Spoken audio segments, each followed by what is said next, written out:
When I was a kid, the disaster we worried about most was a nuclear war.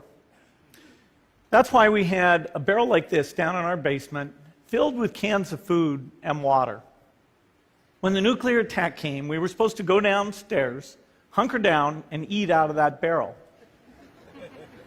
Today, the greatest risk of global catastrophe doesn't look like this. Instead, it looks like this. If anything kills over 10 million people in the next few decades, it's most likely to be a highly infectious virus rather than a war. Not missiles, but microbes. Now, part of the reason for this is that we have invested a huge amount in nuclear deterrence, but we've actually invested very little in a system to stop an epidemic. We're not ready for the next epidemic. Let's look at Ebola. I'm sure all of you read about it in the newspaper. Lots of tough challenges. I followed it carefully through the case analysis tools we use to track polio eradication. And as you look at what went on, the problem wasn't that there was a system that didn't work well enough. The problem was that we didn't have a system at all. In fact, there are some pretty obvious key missing pieces. We didn't have a group of epidemiologists ready to go who would have gone, seen what the disease was, see how far it had spread. The case reports came in on paper. It was very delayed before they were put online, and they were extremely inaccurate. We didn't have a medical team ready to go. We didn't have a way of preparing people. Now, Médecins Sans Frontières did a great job orchestrating volunteers, but even so, we were far slower than we should have been getting the thousands of workers into these countries. And a large epidemic would require us to have hundreds of thousands of workers. There was no one there to look at treatment approaches, no one to look at the diagnostics, no one to figure out what tools should be used. As an example, we could have taken the blood of survivors, processed it, and put that plasma back in people to protect them. But that was never tried. So there was a lot that was missing, and these things are really a global failure. The WHO is funded to monitor epidemics, but not to do these things I talked about. Now in the movies, it's quite different. There's a group of handsome epidemiologists ready to go. They move in, they save the day, but that's just pure Hollywood.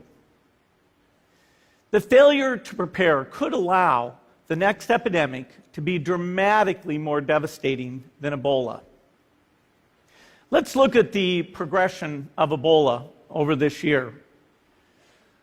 About 10,000 people died, and nearly all were in the 3 West African countries. There's 3 reasons why it didn't spread more. The first is there was a lot of heroic work by the health workers. They found the people and they prevented more infections. The second is the nature of the virus. Ebola does not spread through the air. And by the time you're contagious, most people are so sick that they're bedridden. Third, it didn't get into many urban areas, and that was just luck.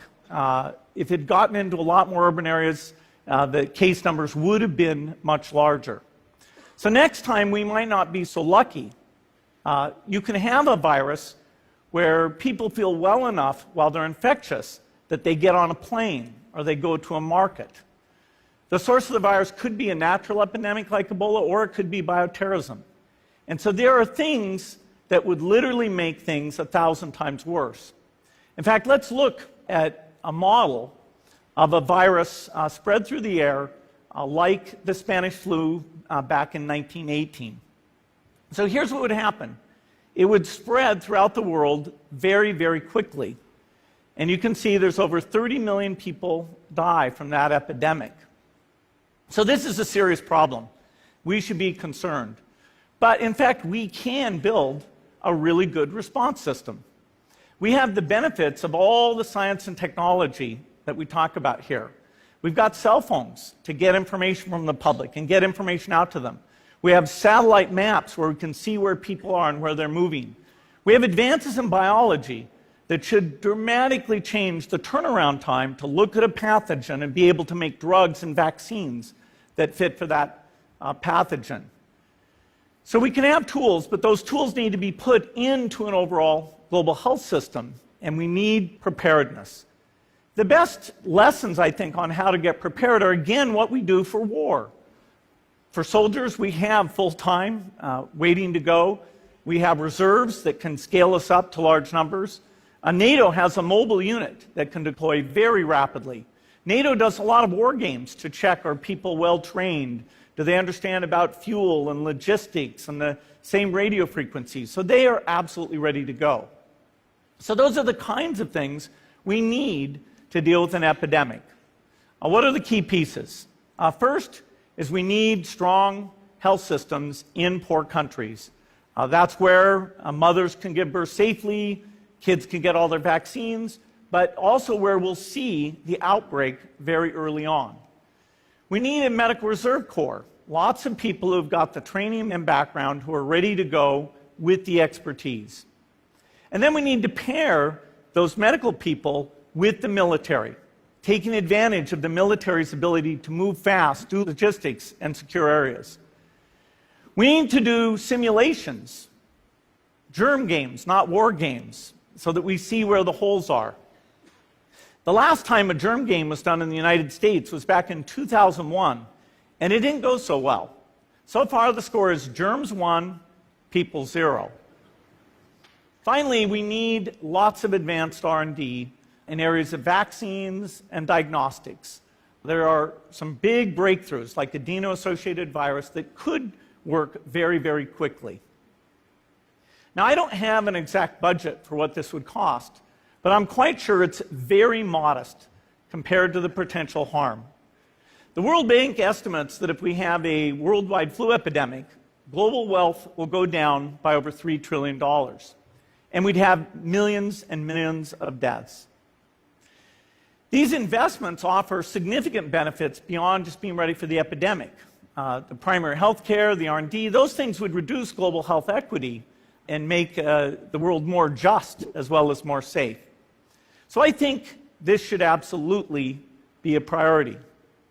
There's no need to panic. We don't have to hoard cans of spaghetti or go down into the basement.